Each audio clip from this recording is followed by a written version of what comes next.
झारखंड में प्राथमिक शिक्षक भर्ती को लेकर एक बड़ा अपडेट आया है। जी हां दोस्तों, बता दें कि झारखंड हाईकोर्ट का बड़ा फैसला आया है जिसमें सीटेट या पड़ोसी राज्यों से टेट पास झारखंड के अभ्यर्थी भी शिक्षक भर्ती में होंगे शामिल। जी हां, सीटेट व अन्य राज्यों से टेट उत्तीर्ण करने वाले झारखंड के अभ्यर्थियों को झारखंड हाईकोर्ट ने बड़ी राहत दी है। बता दें कि ऐसे उत्तीर्ण अभ्यर्थियों को शिक्षक नियुक्ति प्रक्रिया में शामिल करने का निर्देश दिया है जो सीटेट या दूसरे राज्य से टेट पास हैं।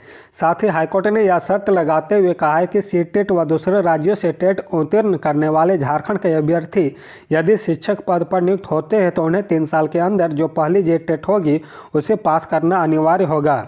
यदि 3 वर्ष के अंदर राज्य सरकार जेटेट नहीं आयोजित करती है तो यह शर्त लागू नहीं होगा। हाईकोर्ट ने राज्य सरकार को प्रत्येक वर्ष कम से कम एक शिक्षक पात्रता परीक्षा लेने का आदेश दिया है। चीफ जस्टिस संजय कुमार मिश्र और जस्टिस आनंद सेन की खंडपीठ ने सीटेट उत्तीर्ण अभ्यर्थी संघ व अन्य की ओर से दायर याचिकाओं पर सुनवाई के बाद उक्त फैसला सुनाया। अपना फैसला सुनाने के दौरान खंडपीठ ने महाधिवक्ता राजीव रंजन से कहा कि वह राज्य सरकार के संबंधित अधिकारियों से निर्देश लेकर यह बताए कि कोर्ट का आदेश प्रार्थियों को परीक्षा प्रक्रिया में शामिल कराने का है। इस पर महाधिवक्ता ने प्रारंभिक तौर पर इस बात से मना किया कि सीटेट में क्षेत्रीय भाषा नहीं होती है, इसलिए यह मानना संभव नहीं है। पूर्व में भी राज्य सरकारों ने असमर्थता जताई है। खंडपीठ ने मौखिक रूप से महाधिवक्ता को निर्देश दिया। इसके बाद महाधिवक्ता श्री रंजन ने कहा कि सीटेट उत्तीर्ण अभ्यर्थियों को शामिल करने पर राज्य सरकार सहमत है। महाधिवक्ता की सहमति के बाद खंडपीठ ने अपना आदेश पारित किया। खंडपीठ ने मौखिक रूप से कहा कि राज्यों के लाखों अभ्यर्थी शिक्षक नियुक्ति प्रक्रिया में शामिल होने से वंचित हो जाएंगे। यह उचित नहीं है क्योंकि सीमित पदों पर नियुक्ति के लिए जब विज्ञापन निकाले जाते हैं तो भारी संख्या में आवेदन आते हैं। लाखों अभ्यर्थी चयन प्रक्रिया से वंचित हो जाएगा। यह उचित प्रतीत नहीं होता है। यह दुर्भाग्य का विषय है कि झारखंड में पिछले 7 वर्षों से टेट का आयोजन ही नहीं किया गया। खंडपीठ ने यह भी कहा कि राज्य के हित में कोर्ट का यह फैसला दे रहा है जो छात्रों के हित में है। मामले में 18 अगस्त 2023 को सुनवाई पूरी होने के बाद खंडपीठ ने अपना फैसला सुरक्षित रख लिया था।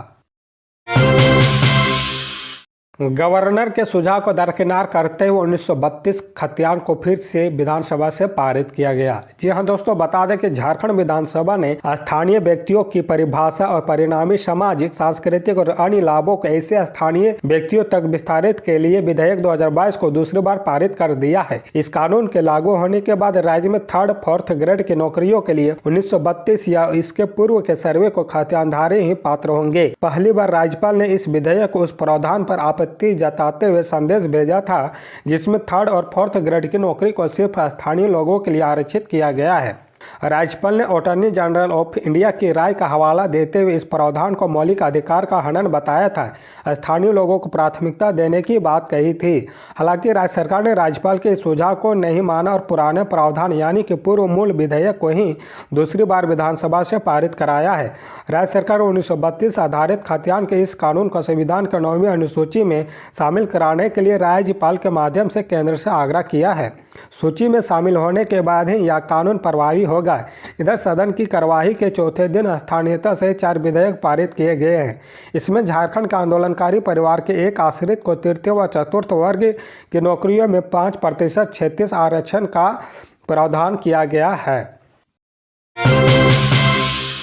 4,919 पदों पर होगी सिपाही की बहाली। 15 जनवरी से ऑनलाइन आवेदन आमंत्रित। जी हां, झारखंड में सिपाही के 4,919 पदों पर नियुक्ति की प्रक्रिया शुरू की गई है। इस प्रक्रिया के तहत 3,799 नियमित व 1,120 बैकलॉग पदों पर नियुक्ति होगी। इस संबंध में बुधवार को झारखंड कर्मचारी चयन आयोग की ओर से गृह विभाग की अधियाचना के आलोक में विज्ञापन प्रकाशित किया गया है। झारखंड आरक्षित प्रतियोगिता परीक्षा 2023 के लिए आयोग द्वारा योग्य अभ्यर्थियों से 15 जनवरी से ऑनलाइन आवेदन आमंत्रित किया गया है।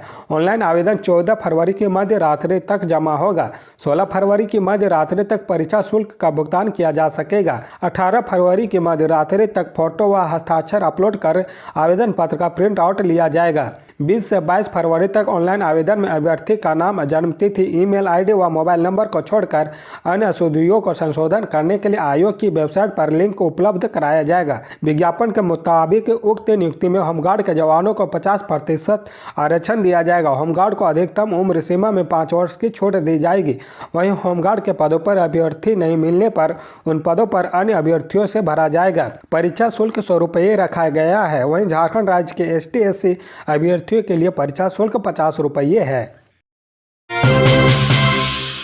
4,919 पदों पर होगी सिपाही की बहाली। 15 जनवरी से ऑनलाइन आवेदन आमंत्रित। जी हां, झारखंड में सिपाही के 4,919 पदों पर नियुक्ति की प्रक्रिया शुरू की गई है। इस प्रक्रिया के तहत 3,799 नियमित व 1,120 बैकलॉग पदों पर नियुक्ति होगी। इस संबंध में बुधवार को झारखंड कर्मचारी चयन आयोग की ओर से गृह विभाग की अधियाचना के आलोक में विज्ञापन प्रकाशित किया गया है। झारखंड आरक्षी प्रतियोगिता परीक्षा 2023 के लिए आयोग द्वारा योग्य अभ्यर्थियों से 15 जनवरी से ऑनलाइन आवेदन आमंत्रित किया गया है। ऑनलाइन आवेदन 14 फरवरी की मध्य रात्रि तक जमा होगा। 16 फरवरी की मध्य रात्रि तक परीक्षा शुल्क का भुगतान किया जा सकेगा। 18 फरवरी की मध्य रात्रि तक फोटो व हस्ताक्षर अपलोड कर आवेदन पत्र का प्रिंट आउट लिया जाएगा। 20 से 22 फरवरी तक ऑनलाइन आवेदन में अभ्यर्थी का नाम, जन्मतिथि, ईमेल आईडी व मोबाइल नंबर को छोड़कर अन्य अशुद्धियों को संशोधन करने के लिए आयोग की वेबसाइट पर लिंक उपलब्ध कराया जाएगा। विज्ञापन के मुताबिक उक्त नियुक्ति में होमगार्ड के जवानों को 50% आरक्षण दिया जाएगा। होमगार्ड को अधिकतम उम्र सीमा में 5 वर्ष की छूट दी जाएगी। वहीं होमगार्ड के पदों पर अभ्यर्थी नहीं मिलने पर उन पदों पर अन्य अभ्यर्थियों से भरा जाएगा। परीक्षा शुल्क 100 रुपये रखा गया है। वहीं झारखंड राज्य के ST/SC अभ्यर्थियों के लिए परीक्षा शुल्क 50 रुपये है।